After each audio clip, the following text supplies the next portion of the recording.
நான் ஆரி டேசல் வந்து கொஞ்சம் டிஃப்ரெண்ட்டாக ட்ரை பண்ணியிருக்கேன். அதுக்கு என்ன பண்ணேன்னா, நான் 4 இன்ச்சுக்கு 4 இன்ச் வந்து ஆரி ஒர்க் சிம்பிள் ஒர்க் தான் பண்ணியிருக்கேன். சிம்பிள் ஒர்க் பண்ணிவிட்டு அது வந்து ஸ்கொயர் ஷேப்பில் இருக்கிறத ட்ரையாங்கிள் ஷேப் மாதிரி திருப்பி ஃபோல்ட் பண்ணிவிட்டு நெக்ஸ்ட்டு நான் வந்து மடிச்சிருக்கிற மாதிரியே சென்டரில் லைட்டாக கேப் விட்டுட்டு இதே மாதிரி ஃபோல்டு பண்ணிக்கோங்க.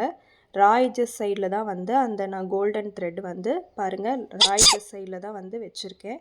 அதே மாதிரி நீங்கள் வச்சுட்டு அந்த ரா எட்ஜஸ் சைடு வந்து ஒரு 1/2 இன்ச்சுக்கு நல்லா ஸ்ட்ராங்காக இருக்கிற மாதிரி ஸ்டிச் பண்ணிக்கோங்க.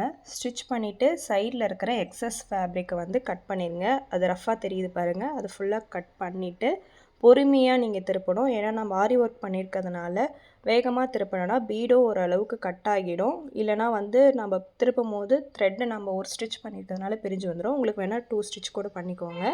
நான் திருப்புற மாதிரியே பொறுமையாக திருப்பிட்டிங்கன்னா உங்களுக்கு ஆரி ஒர்க்கில் டேசல் வந்து கொஞ்சம் டிஃப்ரெண்ட்டான மாடலில் ரெடி ஆகிடும். நான் 2 டேசல் ரெடி பண்ணி வச்சுருக்கேன். இதுலேயே நான் வந்து ஹேங்கிங்கும் ஆட் பண்ணியிருக்கேன். ஹேங்கிங்கும் நீங்கள் வச்சு ஸ்டிச் பண்ணுறதா இருந்தால் ஸ்டிச் பண்ணிக்கலாம்.